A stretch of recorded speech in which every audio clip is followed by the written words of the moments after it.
Yo l'équipe, bonsoir à toutes et à tous et bienvenue sur ma chaîne YouTube. Content de vous retrouver ce soir sur cette chaîne YouTube et nous allons étudier tout de suite la poulie vis-à-vis pour travailler vos pectoraux. On va tout de suite donc regarder les réglages. Pour ce qui est de ma part, donc j'ai déjà réglé les poulies tout en bas. Pourquoi? Tout simplement parce qu'on va optimiser tout de suite, on va regarder ensemble comment travailler la partie claviculaire. Partie claviculaire, n'oubliez pas les amis, les pectoraux, ils partent en éventail. Donc ça part de la clavicule, ça vient s'insérer ce qu'on appelle aux 2/3 de la diaphyse humérale. Donc votre humérus, c'est l'os de votre bras. Ils viennent s'insérer ici à peu près, aux 2/3 de la diaphyse humérale, donc aux 2/3 du biceps. Okay. Étant donné que ça part dans ce sens-là, donc vous avez des fibres qui partent des clavicules vers le bas. Ensuite, sternum toute droite et un peu plus vers le bas aussi qui monte en haut du coup, les fibres abdominales. Du coup, si vous comprenez la logique, d'accord, comme j'ai pu vous expliquer dans la première vidéo, pour ceux qui ne l'ont pas vu, je vous invite à aller la voir concernant l'anatomie des pectoraux. Donc là, si je veux travailler ma partie claviculaire, pourquoi je mets du coup les poulies en bas? Étant donné que au niveau de la clavicule, elle descend d'ici et elle s'insère ici, si mon bras est dans cet angle, automatiquement de ma clavicule et au niveau du 2/3 de la diaphyse humérale, l'insertion du tendon, je vais créer un point distal, un bras de levier plus ou moins pareil, assez loin. Donc du coup, je vais avoir un étirement plus important, d'accord, des fibres. Donc du coup, pour cibler, alors, une petite charge quand même, pour cibler la partie claviculaire, on mettra donc sur cette machine les poulies en bas. Ensuite, je vais m'avancer ici pour déjà, en étant en position, avoir une tension au niveau des pectoraux. Ce qui est intéressant sur les poulies vis-à-vis, sachez que du coup, l'avantage d'avoir des câbles, vous êtes toujours en tension. Ça, c'est ce qu'on recherche aussi en musculation, la tension et le stress métabolique. Alors, en étant ici, paume de main ouverte, rotation des épaules, comme je vous ai expliqué juste avant, étant donné que là, les fibres, elles partent du sternum, mais elles descendent s'insérer ici, là, je suis en position parfaite pour étirer la partie claviculaire.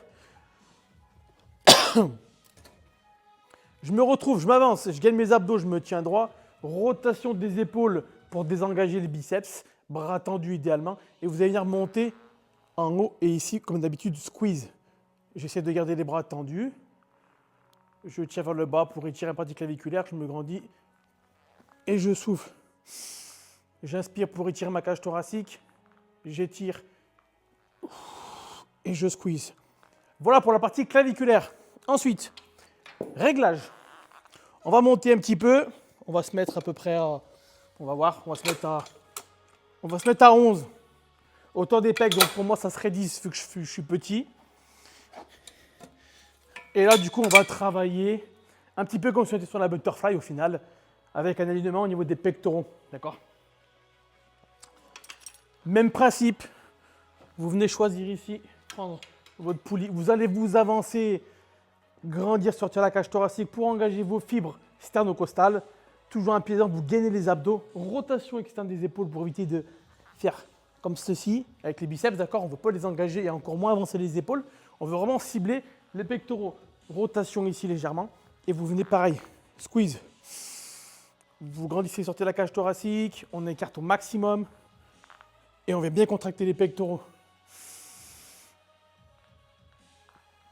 Ouf. Ok.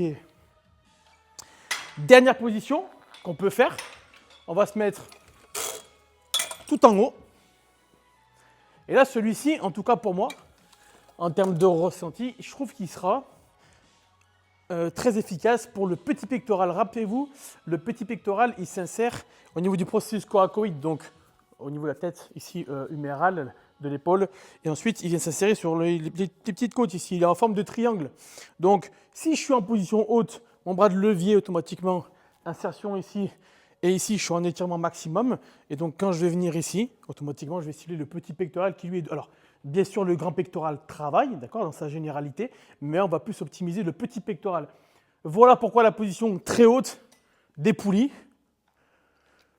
Toujours pareil, on se grandit ici, les poulies en haut, et vous allez venir ici. Donc, rotation, n'oubliez pas des épaules légèrement. On inspire. Et ici, vous venez squeeze. J'inspire. Et là, on vient squeezer ici. Voilà. Autre option que moi, j'affecte énormément et que je fais tout le temps en séance, je me mets carrément à genoux sur le devant. pour avoir encore un étirement plus important. Toujours même chose. On va monter donc vers le haut. Tac.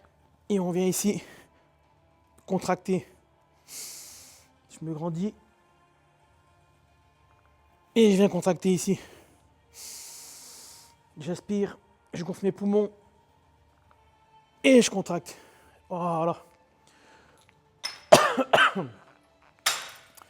Voilà les amis pour ce qui est du réglage au niveau de la poulie vis-à-vis. Aujourd'hui, je vois beaucoup trop de pratiquants. Ils demandent à gauche, à droite et ils ne savent pas forcément comment régler cette poulie. Pour moi, voilà, il n'y a pas de réglage optimal. D'accord, tous les angles sont bons à travailler. C'est intéressant de les varier pour vraiment chercher un petit peu toutes les fibres musculaires des pectoraux sous différents angles, comme quand vous faites un développé couché incliné ou un banc plat à l'haltère incliné, etc. pour les cibler à chaque fois des fibres musculaires différentes du grand pectoral.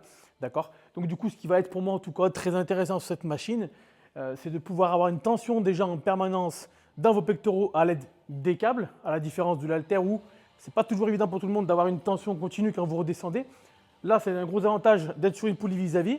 Et ensuite, pour ce qui est des réglages, libre à chacun. Moi, pour moi en tout cas, quand vous êtes en bas, comme je vous ai expliqué, étant donné qu'on part d'ici, on va vers aux 2/3 de la diaphyse humérale, vous êtes plus sur la partie claviculaire.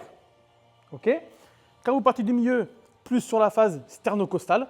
Et ensuite, quand vous êtes tout en haut, pour moi, alors, tout le pec en général travaille, mais on va tout de même davantage travailler et solliciter le petit pectoral qui est en forme de triangle sous le grand pectoral. Voilà l'équipe, j'espère que cette vidéo vous aura plu. N'hésitez pas à liker, commenter, partager et on se dit à très vite pour de prochaines vidéos.